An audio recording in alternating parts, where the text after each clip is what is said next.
Bien, abramos nuestras Biblias en el libro del Génesis, capítulo 17.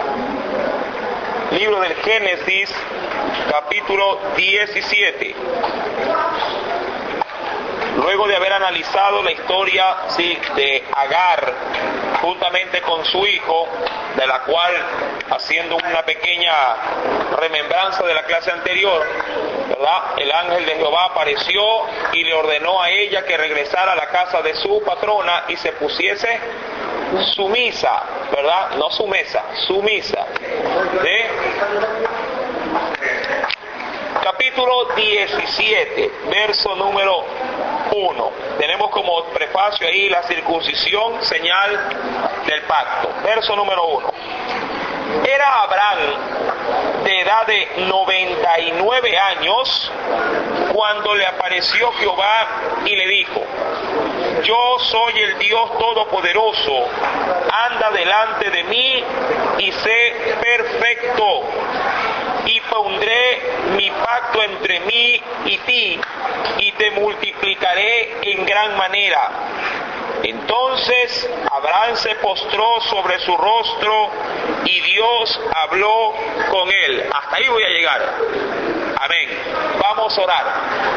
Amantísimo Padre Celestial, en esta preciosa mañana que nos has dado el privilegio de estar aquí en tu casa para escudriñar la Escritura, te suplico, mi Dios, que sea usted mismo con su Santo Espíritu ministrando mi vida, dándome a conocer todo aquello que tú tienes hoy para mí. Señor, reconozco que los secretos de tu reino se están escondidos en ti y yo deseo alimentarme de ese secreto para poder tener comunión y conocerte, temerte y guardar tus mandamientos. También bendice, mi Señor, haciendo extensiva tu misericordia en cada clase de la escuela bíblica dominical, y permite que ellos, al igual que nosotros, podamos nutrirnos de esta palabra y ponerla por obra. En el nombre de Jesús, gracias, Señor. Amén y amén. Perfecto. Vamos al capítulo 17. Algo importante que hay que considerar: ¿qué edad tenía Abraham? ¿Sí? ¿Cuándo le nació su primer hijo?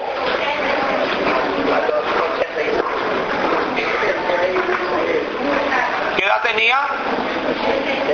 86 años. Sí, recordemos que, vamos a ponerle una inicial, salió de Ur de los Caldeos a los 75 años, ¿verdad? Salió de Ur. A los 86 años, ¿qué sucede? Ahora engendra su primer hijo, Ismael. Pero recordando que Dios le había mencionado que habría de nacerle un hijo, pero no de una esclava, sino más bien de su esposa. Ahora, en el versículo número 1 del capítulo 17 dice que ahora Abraham, ¿cuántos años tenía? Y aquí recibe, vamos a poner aquí una promesa, o un pacto, porque eso es lo que vamos a estudiar en este día. La promesa de un pacto. Ahora bien, ¿cuántos años habían transcurrido? 24 años. Sí, 24 años de que Dios le había dicho: sal de tu tierra y de tu parentela y yo te bendeciré y te multiplicaré, ¿verdad?, en esta tierra, así que te voy a dar, pero no le decía cuál era, sí, y tampoco le dijo cuándo le iba a dar esa descendencia. Pero algo importante que debemos de considerar es que el tiempo que transcurre no es algo tan sencillo de asimilar. Sí, 24 años habían pasado y Abraham todavía no veía descendencia, es decir, que todavía no veía en su vida la promesa de Dios cumplida. Esto es importante, mi amado hermano, a la hora de considerar cómo y cuándo Dios actúa en nuestras vidas. ¿Cómo? Porque Dios puede crear su propia estrategia estrategia. A veces uno le quiere decir a Dios cómo tiene que trabajar.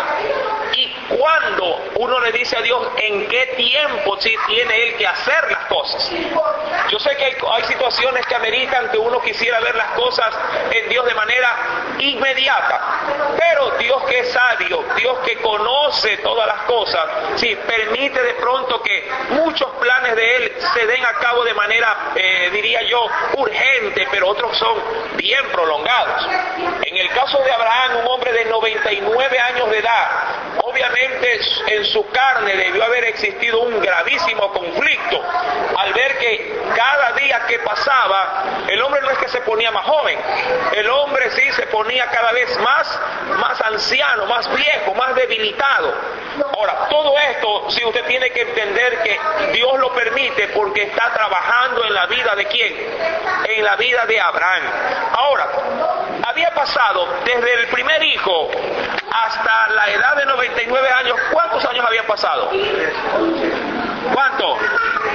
13 años. 13 años en la cual Abraham, de parte de Dios, sí, Abraham estaba prácticamente aislado, no tenía de Dios ningún tipo de comunicación. Dios había callado 13 benditos años. Amén. Pregunto, ¿cómo usted se sentiría si Dios no le hablara? Sí, durante tanto tiempo. ¿Verdad? Preocupado, resentido, olvidado, sí, angustiado, sí, pero Abraham sabía que había cometido un gravísimo error. ¿Cuál era ese error? Haber permitido que un hijo sea dado sin la dirección de Dios. Abraham había sido el responsable directo. Recuerde que él fue el que consintió con su mujer en acostarse con Agar. Amén. Esto empañó el primer pacto que el mismo Dios había hecho. Recuerde que Dios había hecho un pacto antes de este. ¿Qué pacto era ese? ¿Verdad? ¿Se acuerda cuando partieron los animales? ¿Verdad? Y Dios, por medio de una antorcha de fuego encendida, se paseaba en medio de los animales. Eso tenía ya un significado que ya lo analizamos en su debido momento. Dios con eso estaba aseverando, ¿verdad?, ese pacto. Pero ¿quién lo violentó? ¿Quién lo quebrantó? El mismo Abraham. Sí, invalidó el pacto que Dios hizo y él tomó su propia fórmula para obtener su bendición y le fue mal. Ahora, 13 años más tarde, Dios toma la iniciativa y se acuerda de Abraham. Pero lo primero que le dice, sí, lo primero que le reprocha fue su falta de, diría yo, no digo de fe, pero su falta de obediencia. Su falta de obediencia. Mira, veamos el capítulo 17, verso número 1. Era Abraham de 99 años cuando le apareció Jehová y le dijo, él le dijo, yo soy, vamos a analizar esto, ¿sí? Vamos a borrar, si están copiando, qué bueno. ¿Qué le dice Dios a Abraham? Yo soy el Dios todopoderoso, vamos a separarlo, todo poder. Yo soy el Dios que todo lo puedo. Amén. Me encanta esa presentación. Dios haciéndole ver a Abraham que él está depositando su confianza, sí, no en alguien que le va a fallar, sino en alguien que le va a cumplir y tiene el poder para cumplir. Amén. Yo soy el Dios todopoderoso. Versículo número 1, y viene la condicionante. Anda delante de mí y sé perfecto. En otras versiones bíblicas dice, Abraham, ten comunión, aprende a tener comunión conmigo y sé perfecto. Eso demanda dos cosas. La primera, sí, andar, exactamente. Andar en comunión es andar en obediencia. Obediencia, santidad y todo aquello que implica. Esté bien, obediencia, esté bien. Y segundo, le dice, sé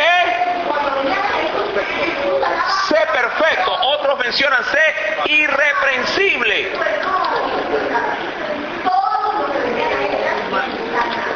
O intachable. Ahora, es importante considerar las dos demandas de Dios para Abraham. Primero, anda delante de mí, sí,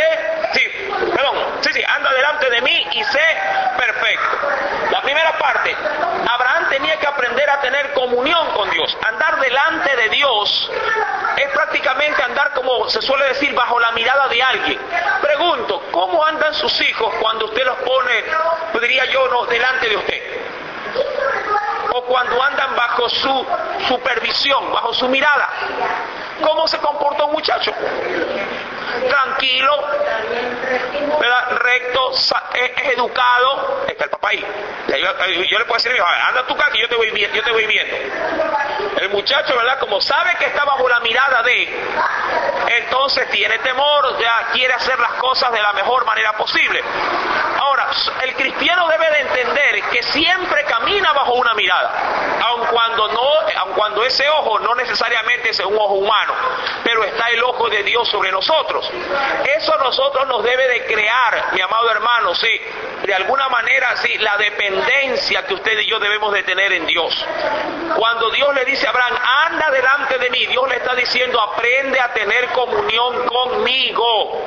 Sí, aprende a ser obediente. ¿Por qué? Porque 13 años habían pasado por la misma situación de la desobediencia. Sí, él había tergiversado de alguna manera la promesa inicial, el pacto inicial que Dios había hecho con Abraham. Y segundo, le dice, sé perfecto. Ahora, aquí es donde muchos hombres se justifican y dicen, hermano, eso no se puede. Ser perfecto, no, si el hombre no puede lograr la perfección. Bueno, hasta cierto punto podría decir que sí, que es verdad. Pero Dios, cuando le dice a Abraham que sea perfecto, le está hablando de esto en profundidad. Sé irreprensible y sé intachable.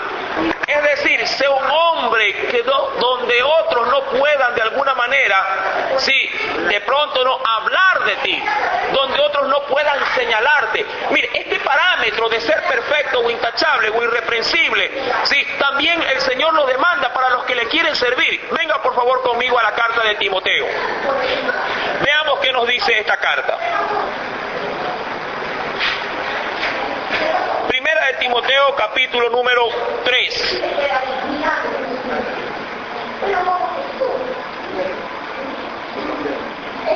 Verso número 2.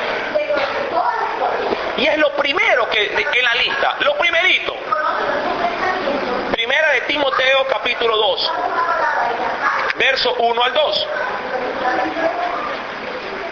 3, perdón. Primera de Timoteo, capítulo 3, verso 1 al 2. ¿Lo tiene?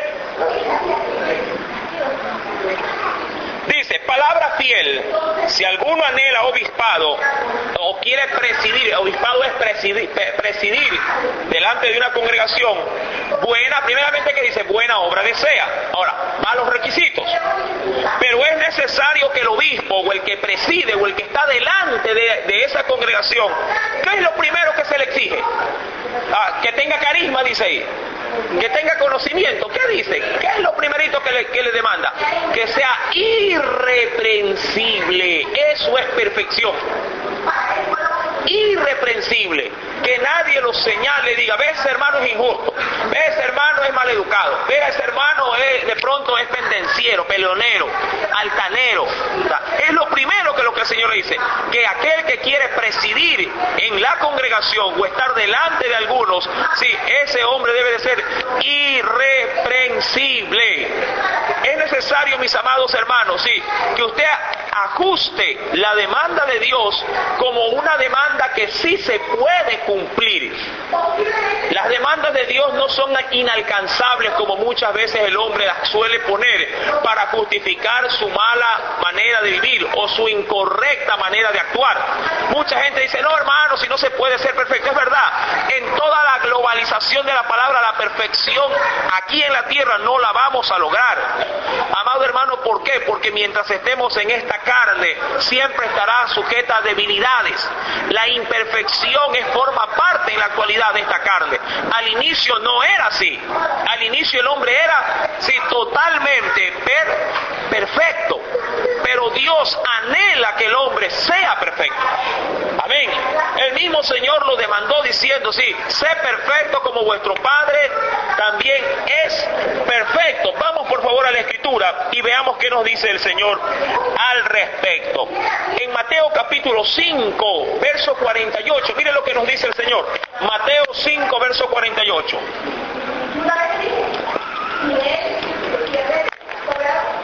nos declara ahí la Escritura? Ajá.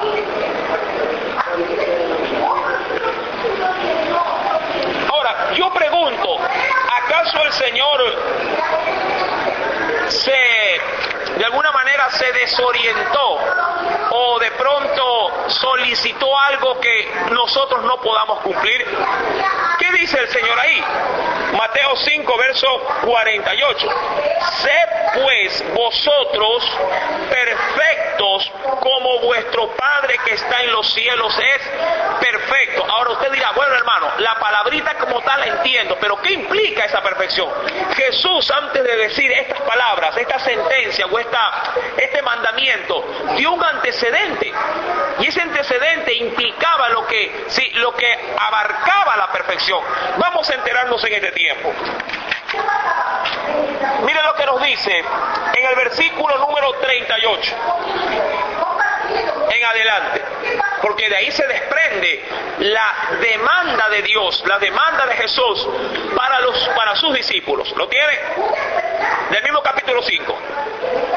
Oísteis que fue dicho ojo por ojo y diente por diente, pero yo os digo, ¿sí?, no resistáis, ¿sí?, o no alterquéis, no peleéis, ¿sí?, al que es malo o con quien es malo. Antes a cualquiera que te hiera en la mejilla derecha, ¿qué dice? Es decir, en pocas palabras, no se la rehuses. Amén. Si alguien te quiere ofender y tú estás ahí, ¿qué te dice el Señor? Ahora es complicado esto. Nadie dice que es fácil, porque para poder tener aguante, amado hermano, créame que hay que estar revestido de Dios. Decía el otro día una hermana que visité, sí hermano, pero ¿qué hago? Si Él me busca la boca, y a mí el que me busca me encuentra. ¿Qué hago? Me dice, ¿qué hago? Sí, estoy ahí, pero me taladra todo el santo y bendito día. Me dice, y ella me puso un ejemplo. Me dice, ¿usted se acuerda cuando era estudiante? Yo, claro, le digo. Sí, cuando alguien le tiraba papelitos a cada rato. Sí, en un momento, ¿usted qué hacía? Bueno, me paraba y le reclamaba. Así soy yo, me dice. Todo el día me tira indirecta, me tira sátira. Llego ya, pues bueno, me levanto y ahí también le voy dando. Ahora, esto es difícil, obviamente, ¿verdad?, de sobrellevar. Pero me acordé de las palabras del mismo Señor en los Evangelios, cuando estaba frente al Sanedrín, por ejemplo. Cuando Jesús fue tomado preso, la Biblia dice que cuando lo agarraron, más allá de maltratarlo, lo escupían, le daban de puñetazo, ¿verdad? Le decían, profetiza, y ¡puah!, un golpe, ¿verdad? ¿Quién te pegó? ¿No? Y lo atormentaban, las acusaciones, ¿verdad?, falsas iban y venían por doquier. Pero la Biblia dice que él estaba en ese lugar, en esa circunstancia, estaba mudo, enmudeció. Isaías dice que como cordero que fue llevado al matadero, sí, así no abrió su boca, enmudeció. Ahora, Jesús obviamente no nos pide algo que Él mismo no haya podido hacer, que haya podido cumplir. Ahora, la Biblia menciona que si alguien te ofende, sí, tienes que saber también a tener aguante para aceptar la ofensa. Muchos dicen, hermano, hay que tener las dos camisetas, y es verdad. Uno como cristiano debe de tener las dos camisetas, ¿no?, en el sentido de que hay que ser cordiales con quien también son cordiales, y también ser cordiales con quien nos maltratan también.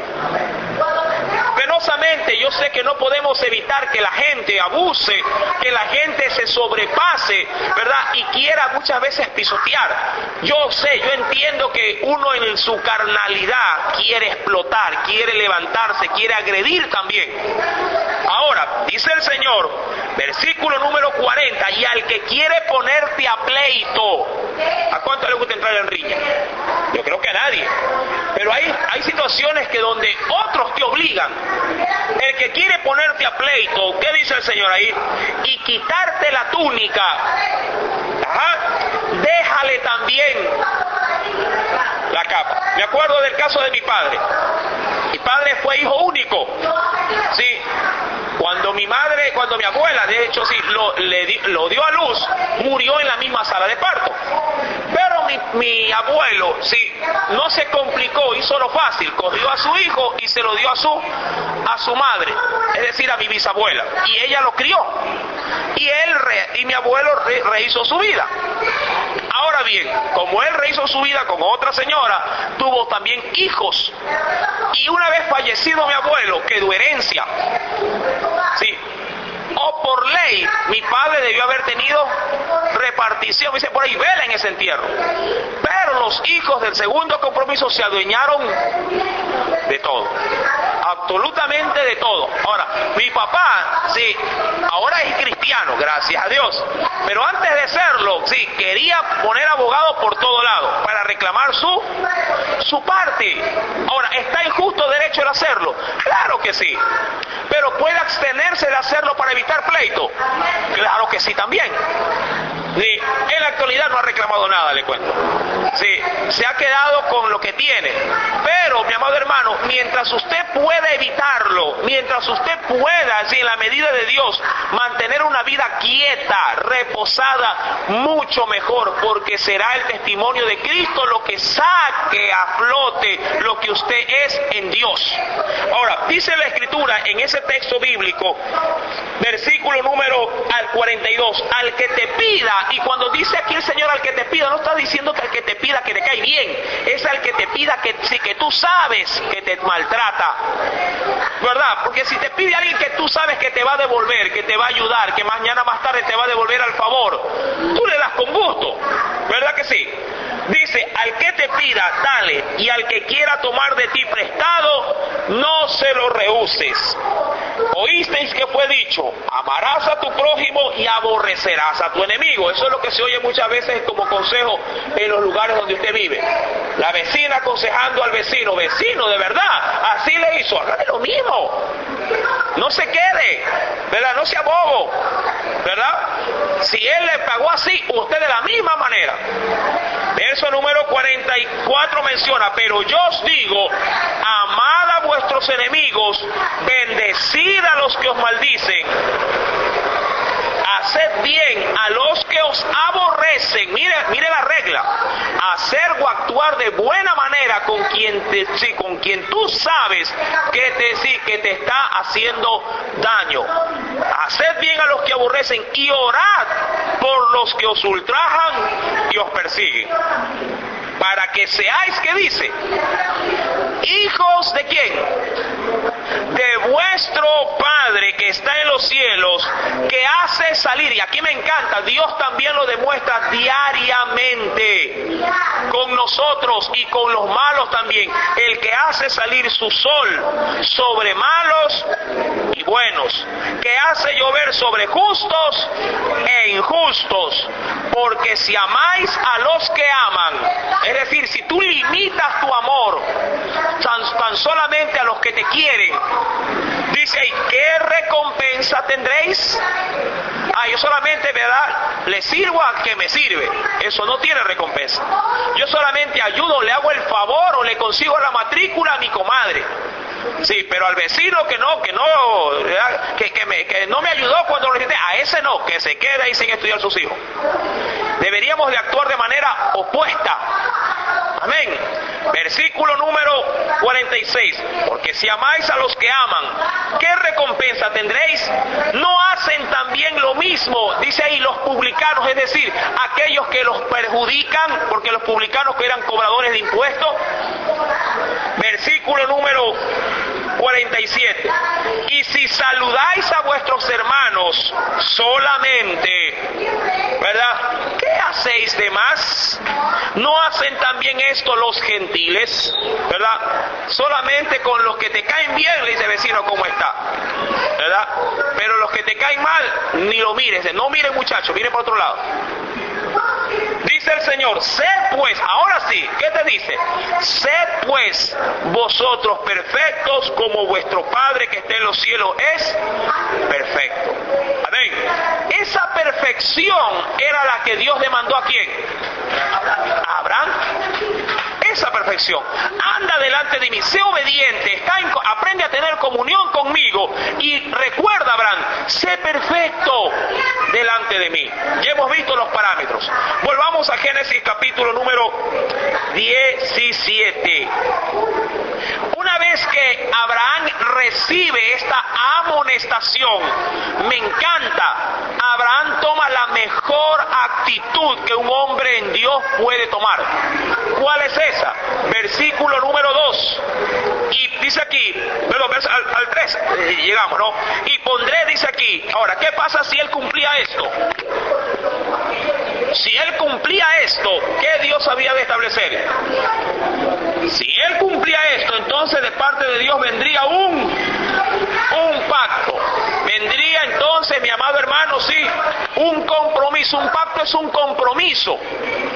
Sí, un compromiso que se adquiere, donde alguien se obliga a hacer algo y alguien se obliga también a cumplir algo en esa demanda. Es como un contrato. Ahora, ¿qué dice el Señor? Y pondré mi pacto entre mí y ti y te multiplicaré en gran manera. Ahora, ¿cómo reacciona Abraham? Verso 3. Entonces Abraham se postró sobre su rostro. Mire, pasaron 13 años para que Abraham reconozca su pecado. ¿En qué le había fallado?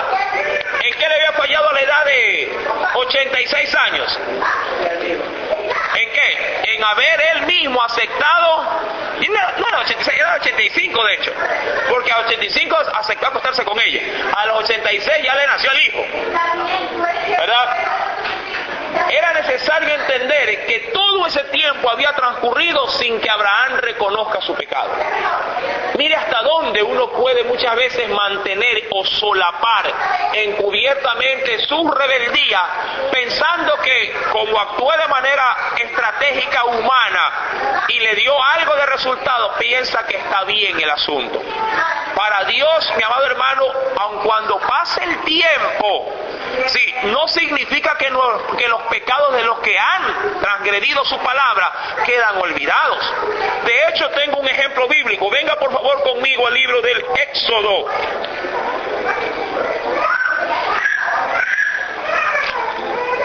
Veamos si un texto referente a esto. Éxodo o Números. Déjame ver un segundito. Vamos a...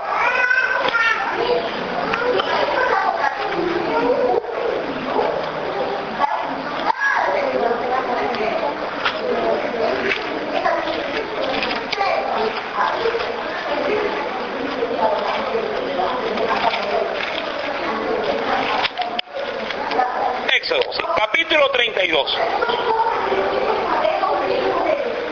Éxodo, capítulo 32. Veamos este ejemplo. Dicen por ahí, el hombre dice, Dios perdona, pero el hombre no olvida. Lo tiene Éxodo 32. ¿Lo tiene? Perfecto. Ahí usted tiene como prefacio, ¿qué dice ahí? El becerro de oro. En resumidas cuentas, ¿en qué se basa esa historia? Sí, ese acontecimiento bíblico, en que Moisés, cuando va al monte Sinaí a recibir los mandamientos de Dios, sí, mientras él toma su tiempo para estar ahí, porque se demoró 40 días y 40 noches el estar ahí, el pueblo por su parte se desespera al ver que este hombre no bajaba e inmediatamente, ¿verdad?, forma un ídolo, que en este caso le da forma de un becerro. Ahora, cuando baja Moisés, alertado por Dios de que el pueblo se había desenfrenado por la idolatría, sí, Dios por su parte sí establece un juicio sobre ese pueblo. Pero el pueblo, sí, más allá de la alerta que recibe por Moisés que había desobedecido, el pueblo nunca se arrepintió de ese acto. Dicho esto, veamos ahora sí qué dice la Escritura. Capítulo 32, versículo número 30. Y aconteció que al día siguiente, es decir, después de estos eventos, al día siguiente, dijo Moisés al pueblo, mire, vosotros habéis cometido un gran pecado. Amén. Pero yo subiré ahora aplacaré acerca de vuestro pecado. ¿Por qué causa? Porque el pueblo no se había arrepentido. Estaba duro el pueblo. Verso número 31. Entonces volvió Moisés a Jehová y le dijo: te ruego, pues, este pueblo ha cometido un gran pecado, porque se hicieron dioses de oro. ¿Qué le ruega? ¿Qué le pide Moisés por el pueblo? Que perdones ahora su pecado, y si no, es decir, si no me concedes esto, por favor, le dice a Dios. ¿Qué le dice? Rájeme, arráncame o bórrame ahora, ¿de qué? De tu libro que has escrito. Eso refiriéndose al libro, sí, de la vida, es decir, al libro de los vivientes, del libro de los salvos. Sácame de ahí. Si este pueblo no recibe perdón, también bórrame a mí. Obviamente, ¿cómo lo hace o por qué lo hace? Tratando de él identificarse también con su pueblo como pecador, y esperando o anhelando Moisés de que al serle perdonado a él su pecado, a Moisés también se le perdone al pueblo, y viceversa. ¿Qué le dice? Bórrame ahora de tu libro que has escrito. Ahora, ¿qué le responde Dios? Y Jehová le respondió a Moisés: al que pecare contra mí, a ese raeré yo de mi libro. Primer punto: el pecado sí es responsabilidad de quien lo comete. Amén. Bien dice el Señor en su palabra: el alma que pecare, esa morirá. El pecado del Padre no será sobre el Hijo, ni del Hijo sobre él, sobre el Padre. Sí, aun cuando a veces uno se quiera sentir culpable, cada quien sí es responsable por sus propios actos. Amén. Eso hasta la ley terrenal también sí lo ampara así, de esa manera. Ahora, versículo número 34, luego de esa primera, notificación de Dios, ¿qué le dice Dios a Moisés con respecto a ese pecado? Ve pues ahora, le dice, lleva a este pueblo a donde te he dicho. He aquí mi ángel irá delante de ti. Y aquí está la advertencia: pero en el día del castigo, yo castigaré en ellos su pecado. Es decir, sí, te concedo que sigas avanzando a donde tenemos que ir, pero como ellos no se han arrepentido, como ellos han sido renuentes en buscar el perdón de Dios, el favor de Dios, el pecado de ellos en su debido momento será castigado. A veces un padre, como se suele decir, aquí se predica mucho de esto, quiere ser más bueno que Dios, ¿verdad? Pecan nuestros hijos, se rebelan nuestros hijos, desobedecen nuestros hijos, no, y la mamá le dice: ya déjale pasar. O el papá: no, ya no sea mala, ya deja nomás. Más buenos que Dios, sí, más misericordiosos que Dios. Amado hermano, si Dios, siendo en esencia amor, ¿verdad? La Biblia dice que Dios es amor, como definición en sí mismo, de su sustancia, amor, ¿sí? No deja pasar por alto nuestras transgresiones. Y usted dirá: todo lo que hemos hecho en nuestra vida, ¿cómo así nos perdonó? No es que Dios se pasó por alto el castigo. Dios puso a su Hijo, amén, como diría yo ahí, la represa en la cual el Señor sí no permitió que sus juicios caigan sobre nosotros, porque los hizo recaer sobre su Hijo. Ahora, luego de que uno peca conociendo a Cristo, es nuestra responsabilidad. Si no buscamos perdón inmediatamente, la Biblia dice que si pecaremos voluntariamente, luego de haber recibido el conocimiento de la verdad, de la libertad que Cristo nos ha dado, ya no hay más sacrificios por los pecados, dice la palabra en Hebreos capítulo 10, sino que nos espera una horrenda expectación de juicio y de hervor de fuego que ha de devorar a los adversarios. Hebreos capítulo número 10, apúntelo por favor, por si acaso piensa que esto es mentira. Mira lo que dice la Biblia. Hebreos 10, versículo número 26 y 27. ¿Lo tiene? Apúntelo. Y medite en él en su casa. Porque si pecaremos voluntariamente después de haber recibido el conocimiento de la verdad, ya no queda más sacrificios por los pecados, sino una horrenda expectación de juicio y de hervor de fuego que ha de devorar a los adversarios. Perfecto. Volvamos por favor al libro del Génesis. Abraham toma la actitud correcta, dice el versículo número 3, y Abraham entonces se postró sobre su rostro. Se postró sobre su rostro, es decir que Abraham ahora se humilló, se arrepintió. Qué bueno es reconocer delante de Dios que somos imperfectos y que nos hemos equivocado. ¿Cuántas veces un padre no da su brazo a torcer? ¿Por qué? Porque piensa que va a perder su jerarquía de padre. Sí, es bueno también pedir perdón. Muchas veces pregunto, ¿cuántas veces usted le ha hecho pedir perdón a sus hijos? Como padre. Perdona a tu ñaño, anda, abrázalo. Dile que esta verdad. Pregunto, ¿cuántas o a ustedes como hijos lo han hecho hacer estas acciones? ¿Verdad que sí? Algunas veces. Y dile perdón a tu ñañita. Mira que te le tomaste la cola. O te le pusiste tal cosa. ¿Verdad?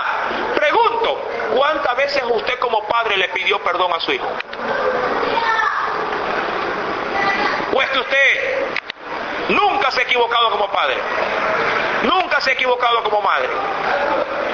Somos falibles y errores cometemos muchos. Pero qué duro se nos hace reconocerlos delante de los más débiles o delante de quienes supuestamente están bajo nuestra autoridad. Mis amados hermanos, este hombre, aun siendo un patriarca reconocido en la actualidad de la fe, ¿sí?, no fue un hombre infalible, falló. Sí, una cosa es que Dios pida de su pueblo perfección y otra cosa es que pida infalibilidad, sí, no ser de alguna manera ya a la hora de ser un paño totalmente blanco. Tenemos obviamente muchos errores, fallamos en nuestra vida, fallamos como padres, fallamos como esposos, fallamos como hijos de Dios, pero amado hermano, lo importante es saber reconocer dichas fallas, enmendarlas y seguir adelante. Dice la Biblia en el versículo número 3, entonces Abraham se postró sobre su rostro y obvio, como ya Abraham reconoció su falta, Dios ahora ¿qué va a hacer? Va a proceder a hablar con él, y Dios habló con él diciendo: he aquí mi pacto, amén, es decir, mi promesa, sí, mi contrato contigo. He aquí mi pacto, dice el versículo número 4. Será, dice aquí, mi pacto es contigo. A ver, ¿por qué con él? ¿Por qué no con la mujer? ¿Quién se vio humillado? Él. Mi pacto es contigo y serás padre de muchedumbre de gentes, y no se llamará tu nombre Abraham. Amén. Abraham significaba ¿qué cosa? Padre enaltecido. Ahora, ese padre enaltecido era padre, si bien usted lo puede interpretar, el padre orgulloso. Amén. Mire que Abraham tenía un problema de orgullo terrible y de ego. Recuerde que Abraham pensaba siempre en sus beneficios. ¿Se acuerda cuando entró en Egipto? Pensó en la mujer en Egipto. ¿En quién pensó? En él. Egoístamente pensó en él. Sí, vamos a entrar en Egipto, cuidado, me van a ver los egipcios, sí, te van a ver a ti y a mí me van a matar. O sea, no se preocupó de la mujer, se preocupó de él. Dice, he aquí tu nombre es Abraham, que significa enaltecido o orgulloso, más bien ¿cómo ahora le cambia? Sino que será tu nombre Abraham, es decir, asocia su nombre ¿a qué cosa? Al pacto.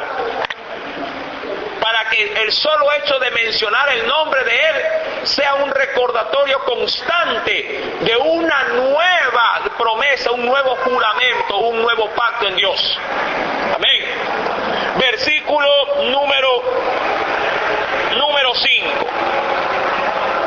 Y no se llamará tu nombre Abraham, sino que será tu nombre Abraham, porque te he puesto por padre de muchedumbre de gentes, y te multiplicaré en gran manera, y haré naciones de ti, y y reyes saldrán de ti, y estableceré mi pacto entre mí y ti, y tu descendencia después de ti en sus generaciones, por pacto, ¿qué dice ahí? Perpetuo o eterno, para ser tu Dios. Amén. ¿Cuál era el pacto ahí? ¿Para hacer qué cosa? Tu Dios, sí, o tu Señor, tu dueño, y el de tu descendencia después de ti. Y te daré a ti y a tu descendencia después de ti la tierra en que moras, toda la tierra de Canaán en heredad perpetua, y seré el Dios de ellos, así como lo soy de ti, también de ellos. Verso número 9. Dijo de nuevo Dios, Abraham, imagine, Abraham recibe este pacto él estando postrado, humillado, con rostro en tierra. Recuerde que a diferencia de nosotros a la hora de orar, que nos arrodillamos, sí, cuando un judío con un oriental se humillaba, lo hacía acostado o tendido de largo a largo, boca abajo, sí, en la tierra. Versículo número 9. Dijo de nuevo Dios a Abraham, en cuanto a ti, guardarás mi pacto. Amén. Es decir, ahora sí, porque el otro lo violentaste, ¿verdad? Aquel que se paseaba, ¿no?, por en medio de los sacrificios partidos. Ahora le dice, este pacto, le dice Dios a Abraham, lo vas a guardar, cuidado, lo vas a violentar. Sí, recuerde que usted y yo también tenemos un pacto. Ahora el nuevo pacto es con quién, por medio de quién, de Jesucristo. Él es el nuevo pacto. Y yo creo que la misma advertencia de Dios hacia Abraham es también de Dios hacia nosotros, con el nuevo pacto que tenemos en Cristo. Cuidado, lo vamos a violentar, cuidado, lo vamos a olvidar. Dice ahí, versículo número 9, en cuanto a ti guardarás mi pacto, tú, y me encanta porque la responsabilidad cae sobre él, tú y tu descendencia después de ti por sus generaciones. Ahora, este texto bíblico tiene una profundidad muy grande, porque aquí recae la responsabilidad no solamente sobre aquel que ha conocido de Dios, sino que él está obligado o queda obligado a hacer que esa responsabilidad, ese buen juicio también sea sobre su descendencia. Es decir, que un padre está obligado a que sus hijos guarden el pacto. Sí, que su descendencia en sí como tal, sí, esté obligada también a creer, a establecerse ese pacto en su descendencia, en su familia. ¿Qué nos dice el Señor? Sí, y vayamos por favor al libro de Deuteronomio. Veamos qué parámetros nos dice el Señor.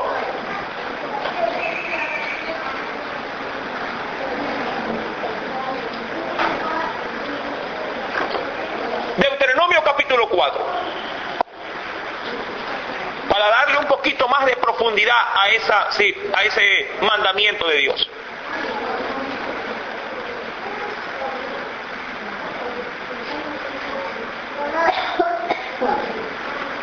¿Lo quieres? Deuteronomio 4, verso 9. Mira lo que dice el Señor ahí. Deuteronomio 4, versículo número 9.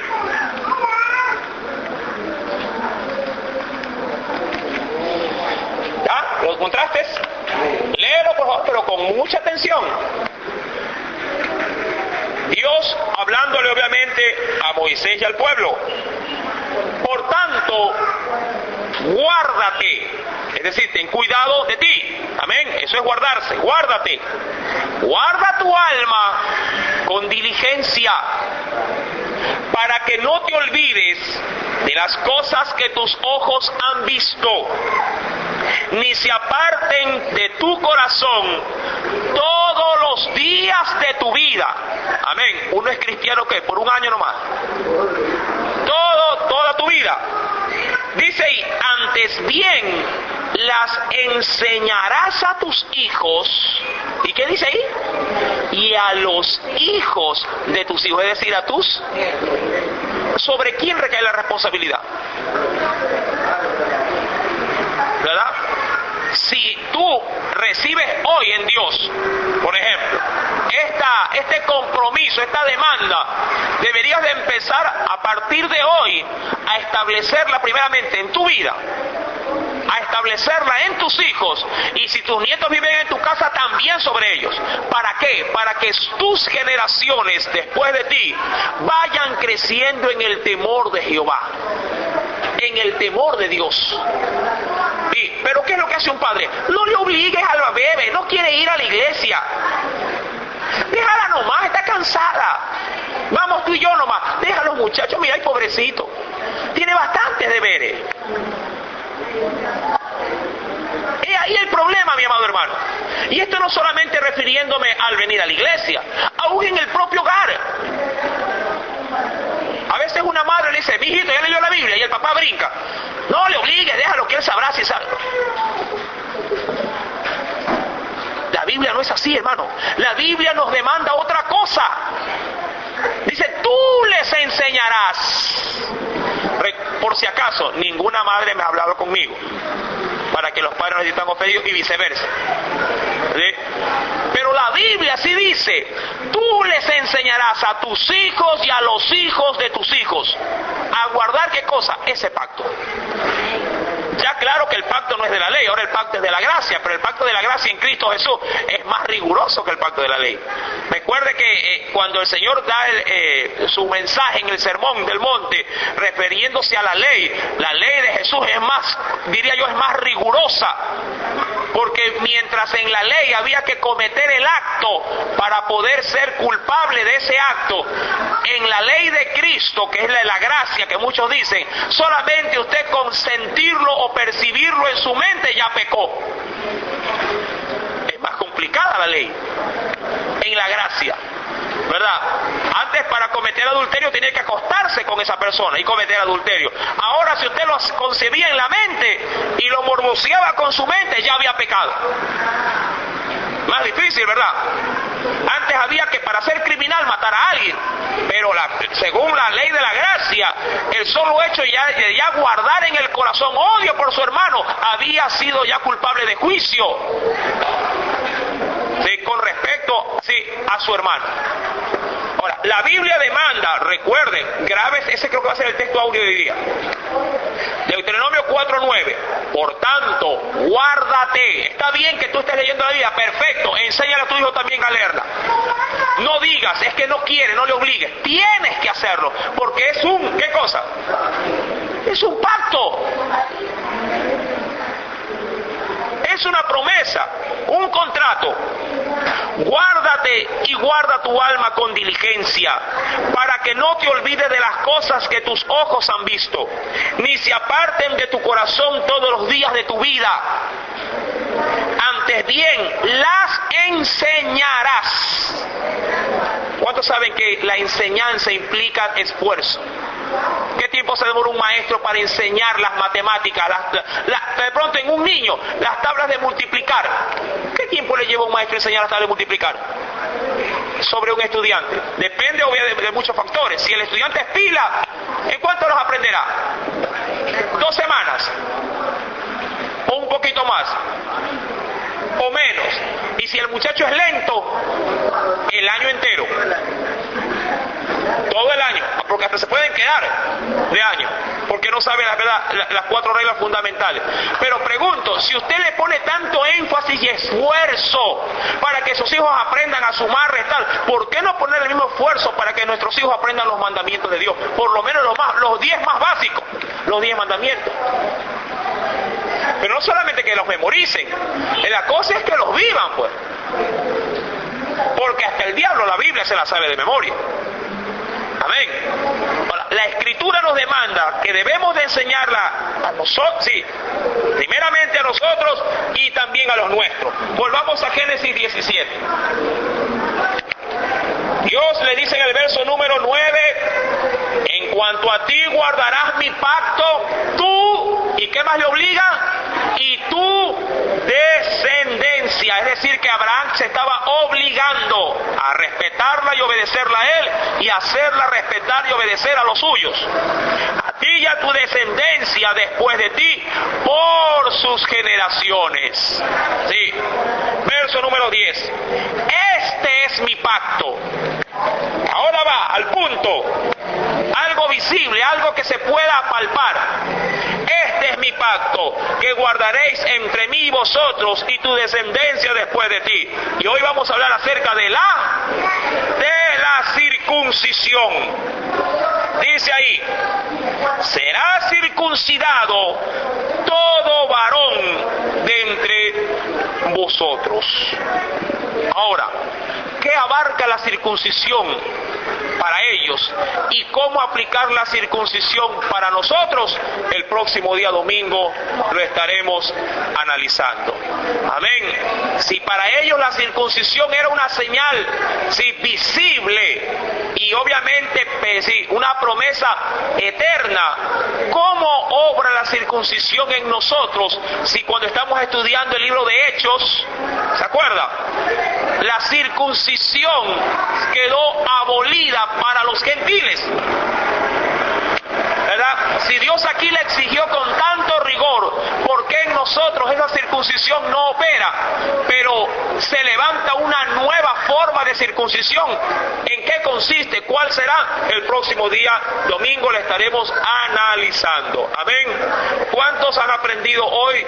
Sí, que Dios es un Dios, si bien es cierto, severo para con aquel que no se arrepiente, pero también un Dios, sí, que nos obliga a guardar en nosotros su pacto, pero también a los nuestros. Amén. Esperamos en Dios que hayamos aprendido hoy algo especial para nuestra vida. Vamos a orar en esta hora.